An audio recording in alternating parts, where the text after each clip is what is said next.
A'udzubillahi minasyaitonirrajim. Bismillahirrahmanirrahim. Qala al-musannifu rahimallahu ta'ala wa naf'ani bihi wa bi ulumihi amin ya rabbal alamin. Insyaallah pada kesempatan kali ini kita akan melanjutkan pembahasan ataupun kajian dari kitab Tuhfatul Ilwan ala ilmil bayan, sambungan awal, sambungan daripada penjelasan mukadimah. Alhamdulillah pada kesempatan kali ini kita sedang memasuki di dalam pembahasan yang pertama. I'lam amrun bil ilmi lil hasi ala ma'rifati mayati. Annal majaza huwa lafdun mustarakun bainal majazil aqli wal lughawi mufradan kana aw murakkaban. Wa huwa fil asli maf'alun fa asluhu majwazun nukilat harakatul aini ilal fa'i qablaha thumma kulibat alfan kal makali min jazal makanu yajuzuhu iza ta'adahu. I'lam, ketahui olehmu, lafai i'lam itu amrun bil ilmi, suatu perintah untuk mengetahui. Mengapa demikian? Lil hasi ala ma'rifati mayati, karena memang ada dorongan, ada anjuran di atas mengenal barang yang selagi datang ya. Jadi itu faedah daripada surah lafai i'lam. Annal majaza, akan sesungguhnya majaz, huwa lafdun musyarakun, lafai majaz tersebut dialah lafai mustarak. Jadi di dalam ilmu mantik nanti ada penjelasan tentang lafai mustarak, lafai taraduh. Jadi lafdul mustarak bainal majazil aqli wal lughawi ya. Majaz, lafal majaz itu lafai mustarak perkongsian antara majaz akli dan lughawi. Artinya penamaan majaz bagi akli juga dengan lafai majaz, penamaan majaz bagi majaz lughawi juga majaz. Mufrad dan kana murakkaban, itu mufrad ada ianya majaz ataupun itu murakkab. Jadi lafai ataupun penamaan dengan nama majaz sama juga terjadi pada majaz mufrad ataupun pada majaz murakkab. Wa huwa fil asli maf'alun, dan bermula dianya al majaza fil asli pada dasar itu maf'alun. Jadi lafaz majaz ini pada asal di atas ukuran ataupun timbangan maf'alun. Majazun maf'alun kan sama majazun maf'alun. Fa asluhu majwazun, maka bermula asalnya majwazun, majazun. Nukilat harakatul in ilal fa, dipindahkan akan harakat in kepada fa qablaha, sebelumnya ain. Thumma kulibat alfan, kemudian ditukarkan akan ianya ain akan kepada alif. Ain tersebut ditukarkan kepada alif kal makali, seperti lafai makali. Sama dengan sudah sama saudara-saudara. Lafal majazun makalun kan sama.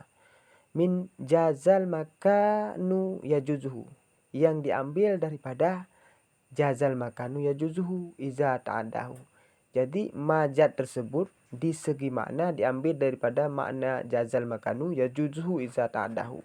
Fahuwa masdaru mimi, lafaz majaz itu sebagai lafaz masdar mimi, maknahu ta'diyatu, yang mana makna lafaz tersebut muta'adi. Muta'adi itu melampaui, bimaknal intikali, dengan makna intikal. Wahwa, dan bermula adanya al-majaza bihazal makna, dengan ini makna, yaitu makna tadi intikal. Ya umul akli wal ghairihi, ya umul akli wa ghairuhu, itu yang samalah majaz akli dan lainnya majaz akli daripada majaz-majaz lughawi. Jadi majaz yang bermakna intikal itu baik itu majaz akli dan selainnya majaz akli daripada majaz lughawi. Fayakunu baqiyan ala masdiriyatihi, maka ada ianya majaz, ada ianya makna majaz tersebut itu yang selama-lama ataupun yang berkekalan di atas masdarnya majaz. Wa yutlaku ala kalimatil jaizati au majuzi biha, dan diitlakkan di atas kalimat jaizah ataupun majuzi biha. Fayakunul muradu minhu ismul fa'ili au ismul maf'ul, maka adalah maksud minhu daripadanya tiap-tiap itu untuk isim fa'il ataupun isim maf'ul. Wa hazal itlaqu huwa syai'ul mutabadiru indal itlaqi, dan bermula ini itlaq, dianya itlaq itu yang melengkapi lagi, yang mengarahkan di sisi itlaq. Jadi lafaz majaz tersebut secara mutlak ataupun secara umum tertuju kepada kalimat yang bermakna isim fa'il ataupun kalimat yang bermakna isim maf'ul, saudara-saudara. Jadi setiap orang berkata al-majaza itu secara mutlak atau secara umumnya pasti dia tertuju kepada isim fa'il ataupun isim maf'ul. Karena isim fa'il ataupun isim maf'ul di atas lafaz majaz itu sama. Seperti yang terjadi di dalam pembahasan kitab saraf. Jadi kalau nanti ada kaitannya kepada makna masdar, maka di saat itulah majaz tertuju secara kait ataupun secara khusus kepada masdar. Kalau tidak dikhususkan makna majaz kepada masdar, maka tertuju dengan sendirinya makna daripada lafaz majaz itu sebagaimana isim fa'il. Imma ayakuna fil isnadi, dan itu ada kala ada ianya majaz itu terjadi pada isnad. Majaz itu ada terjadi pada isnad. Maksud daripada isnad sandar menyandar, dua pemahaman kalimat. Wa huwa dhammu kalimatin. Arti daripada isnad ialah gabungan kalimat. Walau hukman ila ukhra ala wajhi yufidu. Walaupun gabungan itu terjadi pada hukum, ila ukhra kepada kalimat yang lain. Ala wajhi yufidu di atas jalan berfaedah. Wa qauluna wala hukman, dan bermula perkataan kami daripada wala hukman li idkhali ma yu'awwalu bil kalimah. Itu untuk dimasukkan barang yang ditakwilkan dengan kalimah. Walau jumlatan, walaupun itu jumlah. Nahu Zaidun kama abuhu. Umpama daripada Zaidun kama abuhu, bermula Zaid itu telah berdirilah ayahnya Zaid. Jadi majaz yang terjadi pada isnad ialah majaz yang terjadi pada gabungan kalimat. Walaupun gabungan kalimat tersebut terjadi pada hukum. Artinya kalimat yang menghukum kepada kalimat yang lain. Yang penting itu berfaedah, karena jika kalimat menghukum kepada kalimat yang lain tidak berfaedah, maka itu tidak ataupun belum dinamakan kepada kalam. Musannif mengatakan wa qaulna wala hukman itu untuk memasukkan sesuatu yang ditakwil dengan kalimat, walaupun itu jumlah. Umpama Zaidun kama abuhu, Zaidun sebagai mubtada, kama abuhu sebagai jumlah fi'liyah yang mana dia itu pada posisi khabar ghairu mufrad. Dia itu sesuatu yang ditakwil dengan kalimat. Seandainya kita i'rab Zaidun menjadi mubtada, hukum mubtada marfu', alamah rafa' zammah yang zahir pada akhirnya, kama fi'il madhi, amalnya merafa' fa'il,